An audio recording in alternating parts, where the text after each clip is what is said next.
is aspiring towards. तो चलिए जानते हैं उनसे यंग भारत के बारे में. Please welcome on stage Khan sir from Khan GS Research Center. आइए प्लीज हमारे साथ स्टेज पर. And to lead this conversation, please welcome one of India's most read, watched and loved storytellers, Chetan Bhagat. Welcome, Chetan.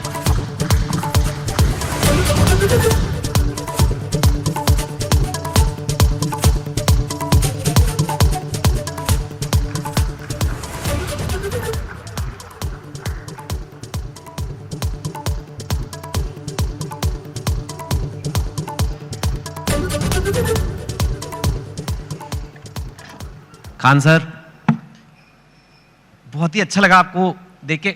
I think most people यहाँ पे शायद Khan sir को जानते होंगे. जो नहीं जानते होंगे, आज आप एक ऐसी हस्ती से कभी नहीं मिले होंगे, क्योंकि लोग आपको टीचर बोलते हैं, लेकिन आपसे बड़ा एंटरटेनर मैंने कोई नहीं देखा. सर नहीं, सीरियसली ये नहीं समझ में आता है कि एजुकेशन इतना इंटरेस्टिंग चीज है, लोग इसको कैसे बोरिंग बना सकते हैं. तो पढ़ाई को इतना इंटरेस्टिंग बना दे कि लोग इसके सिवा कहीं हटना ही नहीं चाहे. हाँ, and before we get into the interview, मतलब मैं आपको बोलूं इनके वीडियोस बड़े इंटरेस्टिंग होते हैं, वो बात और होती है, but let me show you the master at work. ठीक है, कोई सबसे बोरिंग सब्जेक्ट ले लेते हैं.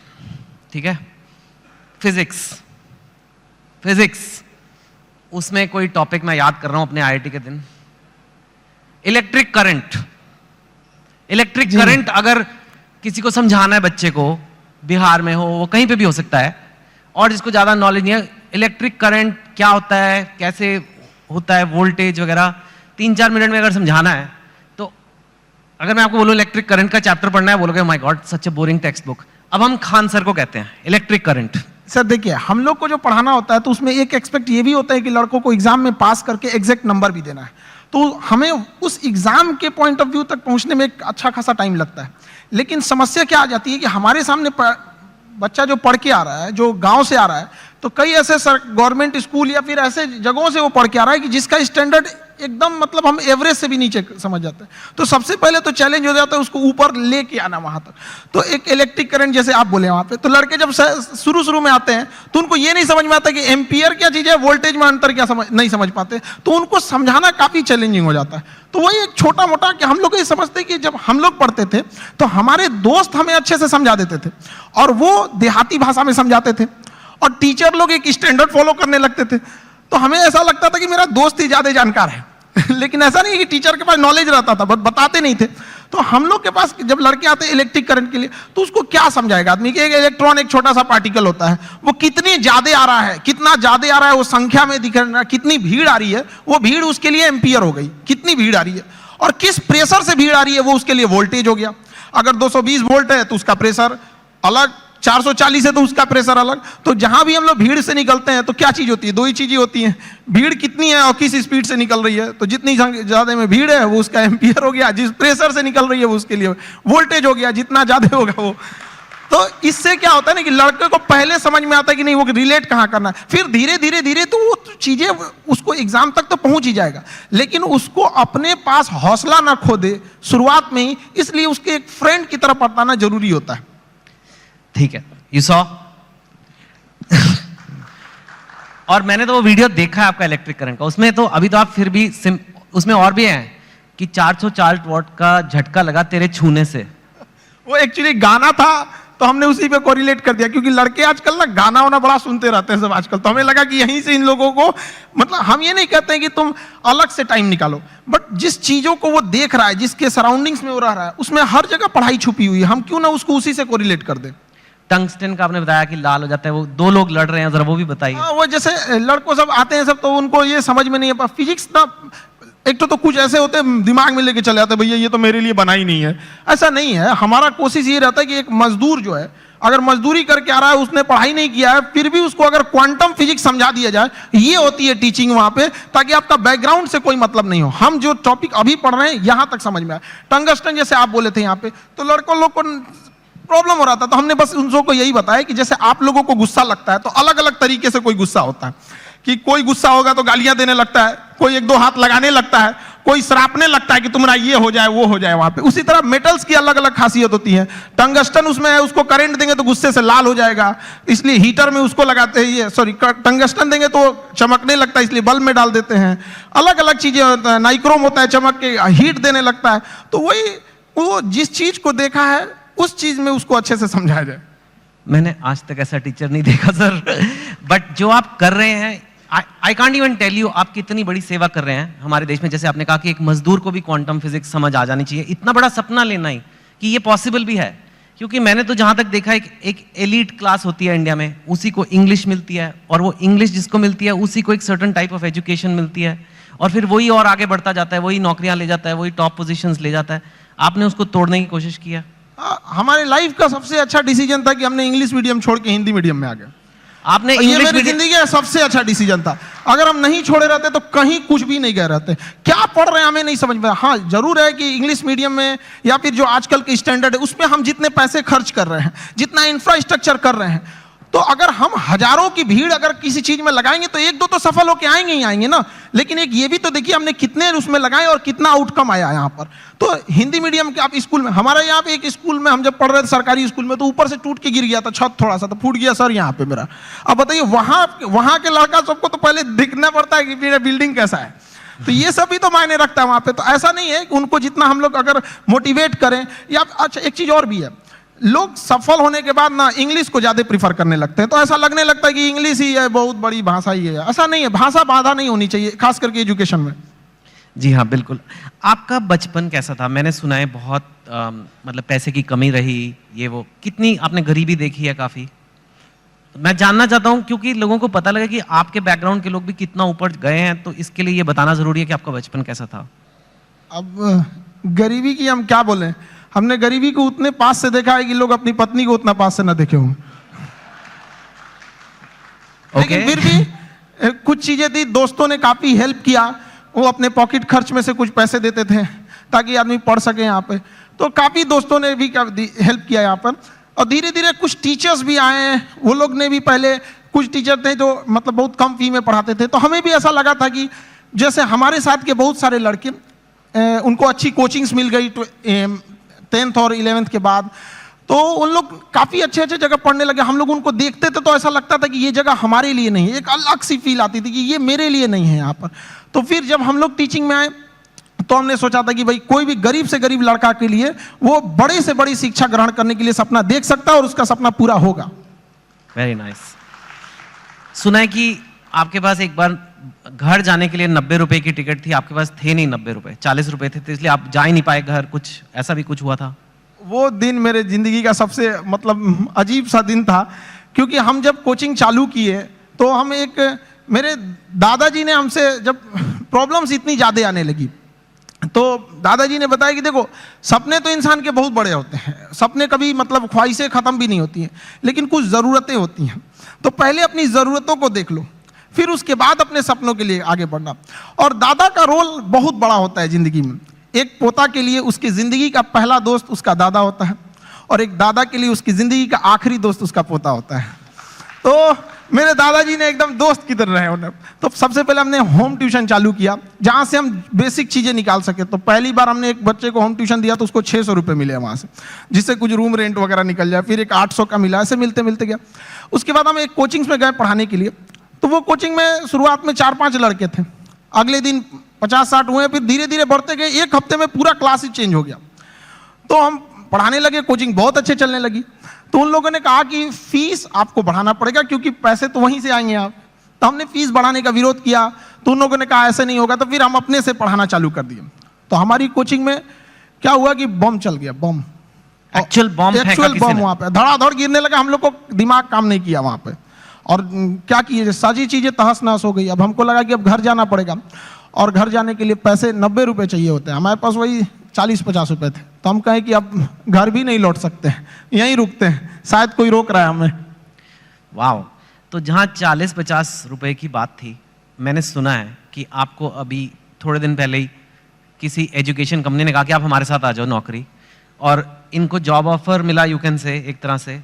एंड वो जॉब ऑफर था 107 करोड़ रुपए का।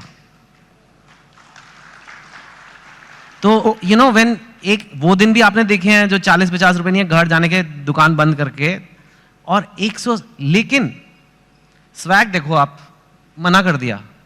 हमने मना कर दिया है, हमको 140 करोड़ नहीं चाहिए। हमें 140 करोड़ में आप पैसे ले सकते हैं, लेकिन जो स्टूडेंट का प्यार होता है वो कभी नहीं खरीद सकते हैं। जिस दिन मेरे इंस्टीट्यूट पे बम चला था, पुलिस बाद में आई थी, अगल बगल जितने लॉज थे, जब लड़कों को पता चला था तो पूरे लड़के छाप लिए थे उसको, और पूरे ऑर्गेनाइज अगल बगल की कोचिंगें डर के मारे बंद हो गई थी, और हमारी कोचिंग बम लगने के बाद भी नेक्स्ट बैच से एज इट इज चली थी। बाकी बच्चे नीचे खड़े थे। ये 107 करोड़ में कोई नहीं खरीद सकता है। और हम जिस जगह से आए हैं, बिहार से, यहाँ का अलग ही एक स्वैग है। वो तो मुझे पता है।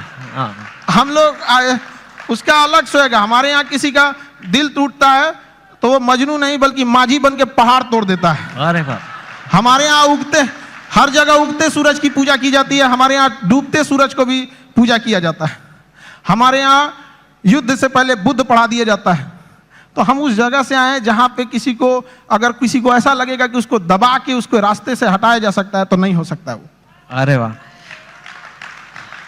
लेकिन यू नो, अभी ये ऐसा फील्ड बन गया है, कोचिंग, एजुकेशन वगैरह, जहां लोग बहुत, आपकी बात अलग है, लेकिन लोग बहुत पैसे बना रहे हैं। लाइक ऐसे खबरों में तो आ रहा है बहुत करोड़ों में। हमने यूपीएससी जो चालू किया, पैसा आपको मोटिवेट नहीं करता? नहीं, पैसे हमारा एक अलग सपना है। अब किसी को बोलते हैं तो उसको अजीब सा लगता है।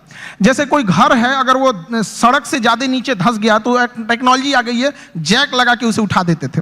तो हमें ऐसा लगता है ना कि हमारे इंडिया में भी ना एजुकेशन सिस्टम इतना महंगा हो गया है कि जो जिन लोगों के पास पैसे नहीं थे वो अपने आप को दबा हुआ महसूस करते हैं। तो हमने इंडिया के सबसे बेस्ट टीचरों के साथ अपने साथ जोड़े, और उन लोगों को भी धन्यवाद देते हैं जो जुड़े। और जो फीस यूपीएससी स्पेशली कहते हैं, जो सबसे इंडिया में टॉप एलीट जॉब वही है, उसकी जो फीस 2.5 लाख थी, सेम टीचर के साथ सेम पढ़ाई को हमने 7,500 रुपए में दे दिया। 2.5 लाख से 7,500 में। हाँ, इससे क्या होगा कि हर गरीब लड़का भी पढ़ सकता है। होता क्या था सर कि यूपीएससी निकालने के बाद जो डीएम की कुर्सी पे बैठते थे तो उनका मेंटल लेवल बहुत हाई रहता था, लेकिन जो पब्लिक रहती थी उनका मेंटल लेवल बहुत नीचे रहता था। तो अभी इतनी सस्ती फीस होने की वजह से हर कोई पढ़ेगा, और पढ़ने के बाद जब वो मेंटल लेवल बढ़ेगा तो कुर्सी पे बैठने वाले अधिकारी और सामने की पब्लिक, केवल अंतर रहेगा तो कुर्सी का, बाकी मेंटल लेवल समान रहेगा। कोई शोषण नहीं कर सकता वहां पे। Very nice. मैं आपसे पूछना चाहूंगा, इनफैक्ट यूथ जो है, आज भारत का यूथ है, कोई एवरेज लड़का है, लड़की है, चाहे बिहार में है, चाहे असम में है, तमिलनाडु में, कहीं भी हो सकता है, हो सकती है, वो लाइफ में आगे बढ़ना चाहते हैं, ठीक है, और पढ़ाई एक जरिया है, पर आप उन्हें ओवरऑल क्या मैसेज दोगे? क्या करना चाहिए एक इंडिया के यूथ को जो लाइफ में अपने आप को ऊपर जाना चाहता है, स्पेशली जो हो सकता है हिंदी बोलने वाले बैकग्राउंड से हो, हिंदी मीडियम से हो, ब्लू कॉलर से वाइट कॉलर जाना है, अपनी औकात पार करनी है, जो आपने इतनी ऐसे पार किया कि मतलब 107 करोड़ हो गए नहीं चाहिए, मतलब दैट लेवल तक डेफिनेटली आपके पास लेसन्स हैं बच्चों को देने के लिए, उनको आप क्या बोलोगे? देखिए, आजकल के लड़कों के पास ना डिस्ट्रैक्शन बहुत ज्यादा हो गया है। वो मोबाइल में घुस रहे हैं तो उधर ही घुसते रह जा रहे हैं, पढ़ रहे हैं, ऊपर से एक नोटिफिकेशन आया व्हाट्सएप, उस पर कोई लिंक खुला, उधर ही रह जा रहे हैं। तो पहली बात कि लड़कों को अपने आप में एकदम श्योर रहना चाहिए कि अगर हमें डिस्ट्रैक्शन से बचना है, मोबाइल, तो उसका डिसाइड करो कि भाई हमें अगर 2 घंटे चलाना है तो चलाओ, लेकिन एक फिक्स फ्रेम होना चाहिए कि 2 से 4 चलाएंगे, उसके बाद किसी का कॉल आएगा नहीं उठाएंगे, चाहे कोई भी हो, तो उस टाइम फ्रेम के बाद उनको नहीं होना चाहिए। दूसरा, आजकल और भी कई प्रॉब्लम, लड़कों के अंदर में आइडियाज बहुत है, मुझे ये करना है, सपने बहुत है, एम्बिशन, एग्जीक्यूशन नहीं। अरे भैया करो ना, जब करना है तो चालू करो उसको। यहाँ पे तो टाइम टेबल बनाएगा, जिस दिन टेंशन में आएगा ना, टाइम टेबल बनाया, आज हमको पढ़ना है, और रे को साफ करेगा, किताब वगैरह उसमें अच्छे से रखेगा, 2 दिन फॉलो करेगा, उसके 15 दिन बाद कहेगा तरीका, फिर बनाते हैं टाइम टेबल, वो गड़बड़ हो गया था, अब थोड़ा सा अच्छा वाला बनाना है। तो ऐसा नहीं करना चाहिए। सारे लड़कों को अपना स्ट्रेंथ भी देखना चाहिए। अगर सब लड़के एक जैसे नहीं होते हैं, जिस चीज के लायक हैं उसमें तैयारी करना चाहिए। शुरुआत में कहीं पे भी पहले अपना एक गोल सेट कर लेना चाहिए कि हमारी यहां से जरूरतें पूरी हो जाएंगी, अब इसके बाद हमें अपनी ख्वाहिशें पूरी करनी है शुरुआत से। अब जैसे गरीब के घर का लड़का उसकी रिस्पॉन्सिबिलिटी के चक्कर में अपने स्किल को मार देता है। एक गांव का लड़का है, इतना बेहतरीन डिजाइन बनाया, आर्ट बनाया, पेंटिंग, लेकिन वो क्या कर सकता है गांव का लड़का? उसके यहाँ घर वाले कहेंगे कौन सी पेंटिंग बना रहा है? तो वो ऐसा नहीं है कि स्किल्ड हर जगह। तो लड़कों को भी पहले एक जगह सेटल हो जाना चाहिए यहाँ पे, उसके बाद पूरी उम्र बची है अपने स्किल को निखारने के लिए। जी हाँ, वेरी नाइस, वेरी नाइस। आपके जो वीडियोस है मैंने देखा है, आप खुद काफी आपको पढ़ना पड़ेगा। आपके जो वीडियो है, जैसे फिजिक्स तो मैंने एक एग्जांपल दिया, आपने फॉरेन अफेयर्स पे वीडियो बनाए हैं, इजराइल पैलेस्टाइन पे, रशिया यूक्रेन पे, इंडिया पाकिस्तान, उस पे तो कंट्रोवर्सी भी होती है, और कॉन्स्टिट्यूशन ऑफ इंडिया पे, कोई टॉपिक ले लो, और इतना आप पढ़ाई खुद करते हो। और जहां तक मैंने सुना है, अब आप तो one of India's top teacher हो, लेकिन आप खुद क्लास में कोई अव्वल स्टूडेंट, मतलब 37 आउट ऑफ 40 आए थे आप। हम 40 लड़कों के क्लास में 37 आए थे। मेरे टीचर परेशान रहते थे कि मेरे स्कूल पे ये धब्बा बन जाएगा। हम उनसे कहें कि सर क्यों परेशान है, चांद फेमस है अपने धब्बा के लिए, लेकिन वो मानते नहीं थे। ऐसा नहीं कि केवल यहाँ शुरू में, बाद में भी ऐसे ही रहे, मतलब धीरे धीरे ऐसे। हमने पोस्ट ग्रेजुएशन में जिस लड़के को हमसे एग्जाम में पूछ लेता भाई थोड़ा सा हेल्प कर दो, तो जानते ही हैं थोड़ा चल ही जाता है, हमने उसको हेल्प किया, उसका आया 70% से ज्यादा, मेरा 48 आया, हम मार्कशीट फाड़ के फेंक दिए, नहीं चाहिए हमको। क्या करेंगे, वैसे भी हम उसका रख लो भैया वहां पे।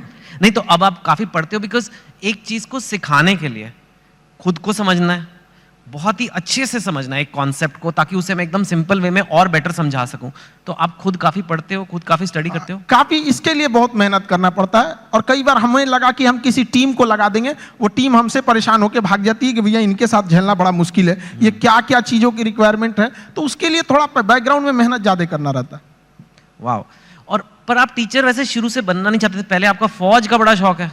आज भी मेरा शौक फौज का है, मतलब आज भी हमारी ख्वाहिश वही है, आज भी मौका मिले तो वहीं चले जाए। लेकिन मेरा ना हाथ काफी टेढ़ा है यहाँ पे, तो इतना टेढ़ा है, उन लोगों को लगा मतलब। आप गए थे?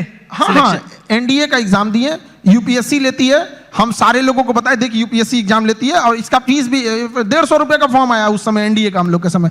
लोगों को लगा कि तो हमको, सब लोगों को लगा कि अभी फौजी बन जाएगा, लेफ्टिनेंट। हम गए वहां से, बाद में पता चला ये गड़बड़ है, तो रिजेक्ट हो गए। हालांकि ऐसा नहीं है कि वो लोग सेलेक्ट कर लेते तो अच्छा ही करते हैं वहां पे। कभी कभी हमने फौज पे, हथियारों पे, मिसाइल पे ऐसी वीडियोस बना देते हैं कि लोग हमको उधर से फोन आने लगता है, यार इतना थोड़ी बताना है, आप इतना भी मत बता दो वहां पे।